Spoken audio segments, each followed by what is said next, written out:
आज ହେଉଛି ପବିତ୍ର ରାମନବମୀ। ଚୈତ୍ର ମାସ ନବମୀ ଆଜିର ଦିନରେ ମର୍ଯ୍ୟାଦା ପୁରୁଷ ଶ୍ରୀରାମ ଜନ୍ମଗ୍ରହଣ କରିଥିଲେ।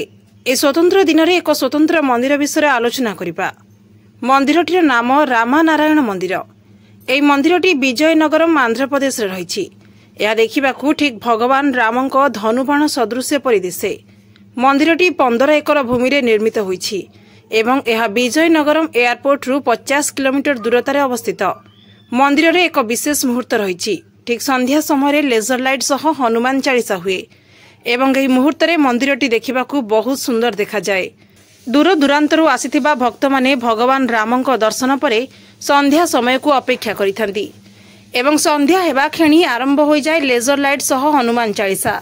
ଏହାର ଦୃଶ୍ୟ ଏବଂ ଶବ୍ଦକୁ ଉପସ୍ଥିତ ଥିବା ଭକ୍ତମାନେ ଅନୁଭବ କରି ଭାବବିହ୍ୱଳ ହୋଇଯାନ୍ତି ବା ମନ୍ତ୍ରମୁଗ୍ଧ ହୋଇଯାନ୍ତି। ହିନ୍ଦୁ ଶାସ୍ତ୍ର ଅନୁଯାୟୀ ତ୍ରେତୟା ଯୁଗରେ ରାବଣର ଅତ୍ୟାଚାରକୁ ଶେଷ କରି ଧର୍ମକୁ ପୁନଃ ସ୍ଥାପିତ କରିବା ପାଇଁ ଭଗବାନ ବିଷ୍ଣୁ ଏ ଧରା ପୃଷ୍ଠରେ ଅବତାରିତ ହୋଇଥିଲେ। ଭଗବାନ ବିଷ୍ଣୁଙ୍କ ଏହି ଅବତାର ରାମ ନାମରେ ଜଣାଶୁଣା। ଭଗବାନ ରାମଙ୍କ ଜନ୍ମ ଚୈତ୍ର ମାସର ଶୁକ୍ଳପକ୍ଷର ନବମୀ ଦିନ ପୁନର୍ବସୁ ନକ୍ଷତ୍ରରେ କର୍କଟ ଲଗ୍ନରେ ହୋଇଥିଲା। ଧର୍ମ ପ୍ରତିଷ୍ଠା କରିବା ପାଇଁ ଭଗବାନ ଶ୍ରୀରାମ ତାଙ୍କ ଜୀବନ ସାରା ବହୁ କଷ୍ଟ ସହିଥିଲେ ଏବଂ ନିଜକୁ ଜଣେ ଆଦର୍ଶ ପୁରୁଷ ଭାବେ ପ୍ରତିଷ୍ଠିତ କରିଥିଲେ। ତାଙ୍କୁ ମର୍ଯ୍ୟାଦା ପୁରୁଷୋତ୍ତମ ଶ୍ରୀରାମ କୁହାଯାଏ। ସବୁଠାରୁ କଠିନ ପରିସ୍ଥିତିରେ ଶ୍ରୀରାମ ଧର୍ମତ୍ୟାଗ କରିନଥିଲେ। ଏହି ସମସ୍ତ ଗୁଣ ହେତୁ ସେ ଶ୍ରେଷ୍ଠ ବ୍ୟକ୍ତିଙ୍କ ନାମ ପାଇଲେ ଏବଂ ତାଙ୍କୁ ମର୍ଯ୍ୟାଦା ପୁରୁଷୋତ୍ତମ କୁହାଗଲା। Bureau report, Shri news.